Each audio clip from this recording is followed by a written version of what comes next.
Le harcèlement sexuel est une évidence en République du Bénin.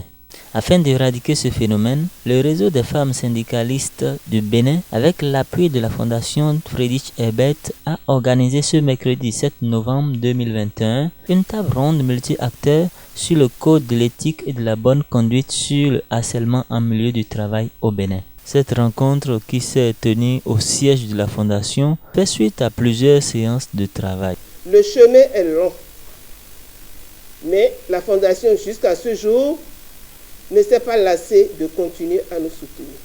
Nous avons commencé par Grand Popo, en passant par Boycon, revenir à Cotonou et retourner à Boycon pour faire un travail qui nous a permis d'être ici aujourd'hui.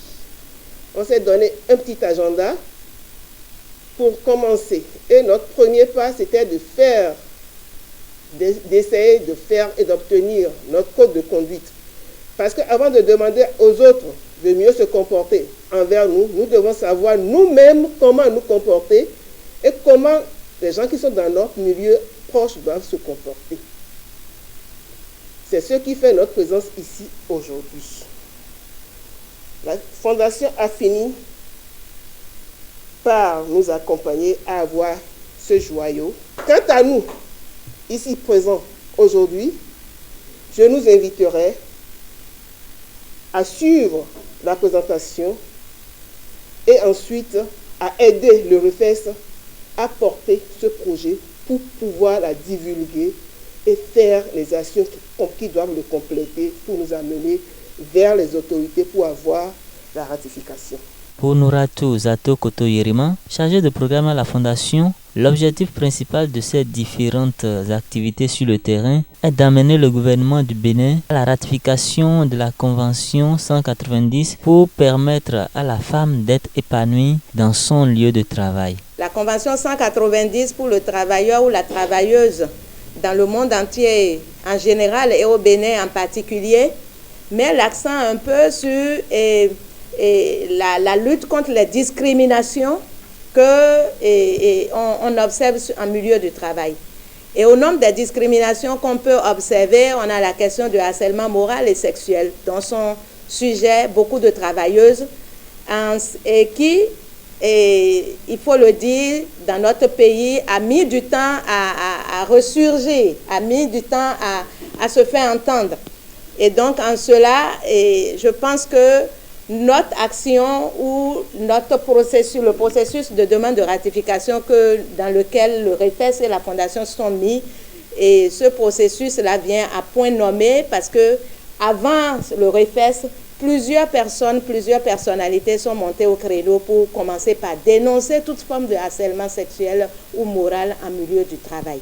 Pour ce qui nous concerne, nous avons essayé de faire quelques affiches, nous avons essayé d'élaborer avec le REFES un code d'éthique et de bonne conduite sur le harcèlement sexuel.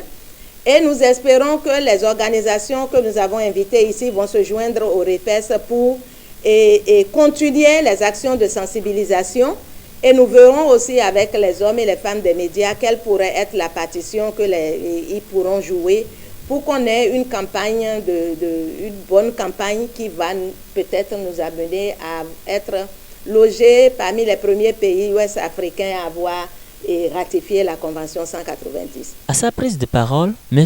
Anselme Amoussou, secrétaire général de la CSA Bénin, représentant des centrales syndicales, à cette rencontre, après avoir rappelé le rôle important des hommes dans ce combat, a pris l'engagement au nom de ses pairs et lui de contribuer à la vulgarisation du dit document. Ce code s'adresse non seulement aux femmes, mais je dirais surtout aux hommes, parce que les harceleurs souvent c'est nous. Les témoins de harcèlement c'est nous. Les témoins joyeux et silencieux de harcèlement, c'est d'abord les hommes.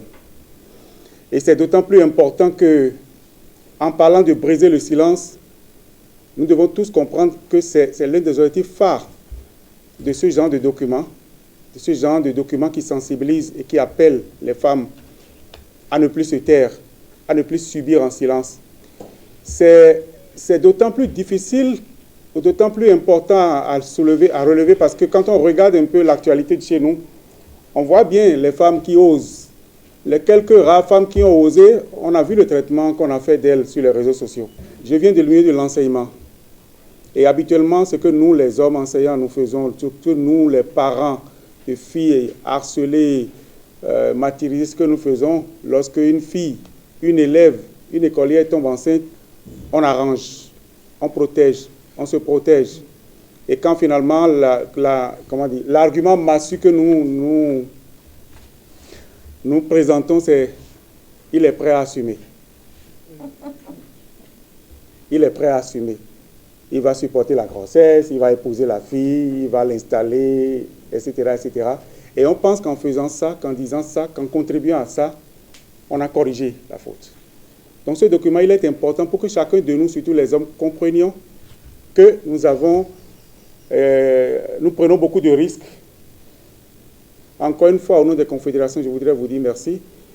Et je voudrais prendre l'engagement, toujours au nom des autres secrétaires généraux, prendre l'engagement que nous apporterons notre contribution pour que ce document ne soit pas un document qui va rester dans les cartons, que ce soit un document qui soit suffisamment diffusé, autour desquels on va réunir les acteurs, les différents acteurs du monde syndical, pour que chacun de nous comprenne que nous avons cette tâche-là, qui est une tâche urgente, pour laquelle nous devons déployer autant d'efforts que nous déployons pour les revendications classiques. Notons qu'au cours de cette séance de travail, plusieurs activités ont été menées. Les participants sont alors repartis aguerris et prêts à dire stop au harcèlement sexuel en milieu du travail.